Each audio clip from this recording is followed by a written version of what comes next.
मेरे YouTube channel ममता कहानी hub में आप सबका स्वागत है। आज इस वीडियो में हम प्रदोष व्रत कथा का श्रवण करेंगे। कथा सुनने से पहले अगर आप चैनल पर नए हैं तो चैनल को सब्सक्राइब करना ना भूलें। प्रदोष व्रत कथा में हिंदू धार्मिक तथ्यों के अनुसार प्रदोष व्रत का उल्लेख किया गया है। स्कंद पुराणों में बताया गया है कि हर महीने को दोनों पक्षों की त्रयोदशी के दिन शाम के समय को प्रदोष व्रत कहा जाता है। प्रदोष व्रत शिव जी को प्रसन्न करने के लिए और मनोकामना को पूरा करने के लिए किया जाता है। पुराने समय में एक बहुत ही गरीब विधवा ब्राह्मणी थी। जीवन यापन करने के लिए वह विधवा ब्राह्मणी अपने पुत्रों को साथ लेकर सुबह सुबह भिक्षा लेने जाती थी और शाम होने पर घर वापस लौट आती थी। एक दिन जब विधवा ब्राह्मणी भिक्षा लेकर घर वापस आ रही थी तब उसे एक नदी के समीप खूबसूरत बालक बैठा दिखाई दिया। उस बालक को नहीं पहचानती थी। वह बालक विदर्भ देश का राजकुमार धर्मगुप्त था। धर्मगुप्त को शत्रुओं ने युद्ध में हराकर उसे राज्य से बाहर निकाल दिया था। एक युद्ध में धर्मगुप्त के शत्रुओं ने धर्मगुप्त के पिता की हत्या करके उसका राज्य छीन लिया था। पिता की मृत्यु से धर्मगुप्त की माता को आघात लगा और उनकी भी मृत्यु हो गई। जब धर्मगुप्त अपना राज्य छोड़कर एक नदी के किनारे उदास बैठा था तब ब्राह्मणी को उस बालक पर दया आ गई और वह धर्मगुप्त को अपने घर ले आई और उसका पालन पोषण करने लगी। विधवा ब्राह्मणी धर्मगुप्त से अपने पुत्र के समान प्रेम करती थी। राजकुमार धर्मगुप्त भी उस विधवा ब्राह्मणी के साथ रहकर खुश थे। कुछ समय के बाद वह विधवा ब्राह्मणी दोनों बालकों के साथ मंदिर में दर्शन करने गई। मंदिर में उन्हें ऋषि शांडिल्य मिले।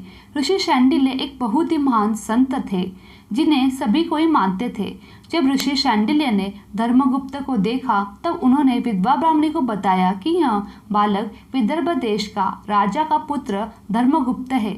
इसके पिता युद्ध में वीरगति को प्राप्त हुए। ऋषि शांडिल्य ने विधवा ब्राह्मणी को धर्मगुप्त की माता की मृत्यु के बारे में बताया। जब विधवा ब्राह्मणी को ये सभी बातें पता चली तो वह बहुत दुखी हुई। सब ऋषि शांडिल्य ने ब्राह्मणी को प्रदोष व्रत के बारे में बताया। शांडिल्य ऋषि की आज्ञा का पालन करते हुए विधवा ब्राह्मणी और दोनों बालक ने प्रदोष व्रत करना आरंभ किया। तीनों ऋषि शांडिल्य द्वारा बताए गए नियमों का पालन करते हुए व्रत करने लगे, पर उन्हें व्रत के फल के बारे में कोई जानकारी नहीं थी। कुछ समय व्यतीत होने के बाद एक दिन वह दोनों बालक जंगल में घूम रहे थे।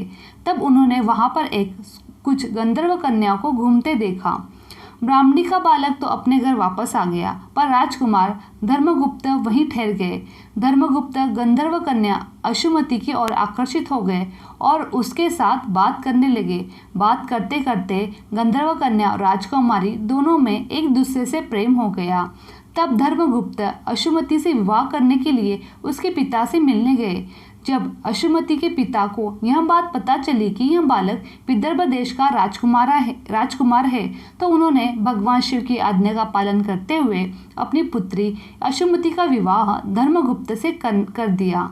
अशुमति से विवाह होने के बाद राजकुमार धर्मगुप्त की किस्मत के सितारे वापस पलट गए।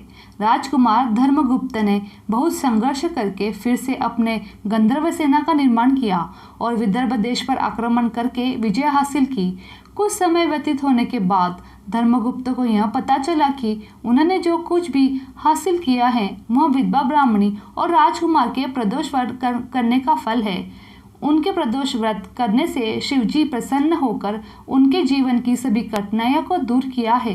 तभी से हिंदू धर्म में यह माना जाता है कि जो भी व्यक्ति प्रदोष व्रत के दिन व्रत करके एकाग्रचित्त मन होकर शिवजी की पूजा करता है या कथा सुनता है उसे 100 जन्मों तक की कभी दरिद्रता का सामना नहीं करना पड़ता है।